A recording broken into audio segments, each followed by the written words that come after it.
কবিতার নাম স্বৈরাচারের 16 বছর। স্বাধীন দেশে থেকেও মোরা পাইনি স্বাধীনতা, জালিম চেপে ধরছে গলা, বলতে দেয়নি কথা। স্বাধীনভাবে বললে কথা করছে তাদের গুম, প্রতিবাদ করলে কেহ হারাম রাতের গুম। স্বৈরাচারের হাতে কত মায়ের কুল হলো খালি, আইনের কাছে চাইলে বিচার পুলিশ হয় দেখেয়ালি। গণতান্ত্রিক দেশে ক্ষমতার বলে করে ভোট চুরি, ভোরে জনতার রায়ে বসেছি গদিতে, ভোট জালিয়াতির প্রমাণ থাকলেও ভুরি ভুরি। দিনের ভোট করে রাতে পুলিশ লীগ ছাত্রলীগ সহায়তা করে তাতে। অন্যায়ের প্রতিবাদে করলে সমাবেশ, পাল্টা সমাবেশে ঘোলাটে করে পরিবেশ। ব্যাংক ডাকাতি করে স্বৈরাচার, বিদেশে করে অর্থ পাচার, উন্নয়নের নামে ফুটায় বলি এটাই স্বৈরাচারের আচার। আচার কোরাল সেতু, মেট্রো রেল, স্বৈরাচারের উন্নয়ন নির্ধারিত ব্যয়ের পরে খরচ দেখায় শত গুণ। বিরোধী দলের নেতা কর্মীদের রাস্তায় দেয়নি দাঁড়াতে, হার গায়েবী মামলায় পাঠাইছে জেল হাজতে। সেনাবাহিনীকে করিতে পঙ্গু, বিডিআর বিদ্রোহের নামে আটক।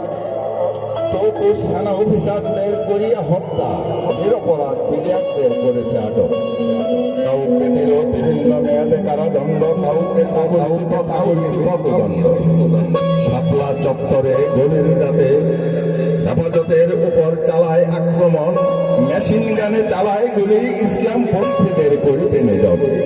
এমনি ভাবে স্বৈরাচার হাসিনাও তার দূষণরা ক্ষমতায় রয়েছে 16টি বছর, রচনা করেছে অসংখ্য মানুষের কবর। ৭১-এর মুক্তিযুদ্ধে বাংলাদেশ নামের ভূখণ্ডটি হয় স্বাধীন, স্বৈরাচার করে ভারতের দাবিদারি মানুষ হয়ে পড়ে পরাধীন। মেধা শূন্য করতে জাতি চাকুরিতে চালায় কুঠার নীতি। কুঠা বিরোধী আন্দোলনে ছাত্ররা যখন রাজপথে, সশস্ত্র বাহিনীকে লেলিয়ে দেয় তাদের বুকে গুলি চালাতে। ছাত্ররা রাজপথ ছাড়েনি, জীবন দেয় অকাতরে, সর্বস্তরের জনতা আন্দোলনে শরীক হয় ছাত্রদের কাতারে। ঢাকা থেকে সারা দেশে ছাত্র জনতার ঢল, দেশ হয়ে পড়ে অচল। সশস্ত্র বাহিনীর প্রধানদের ডেকে স্বৈরাচার হাসিনা বলে গুলি চালাতে, সকল বাহিনীর প্রধানেরা অসম্মতি জানায় তাতে। সকল বাহিনীর অসংখ্য মানুষের প্রাণ গেলেও আন্দোলনকারীদের পারেনি দমাতে। অবশেষে স্বৈরাচার পালায় পার্শ্ববর্তী দেশ ভারতে। দ্বিতীয় স্বাধীনতা অর্জনে চলে গেলেও অসংখ্য মানুষের জীবন, আর যেন না হয় কোনো স্বৈরাচারের আগমন। স্বৈরাচারের প্রতাপ তারা এখনো দেশে বর্তমান, প্রতি বিপ্লবের মাধ্যমে আর যেন না হয় কোনো স্বৈরাচারের পুনরুত্থান। ধন্যবাদ স্যার।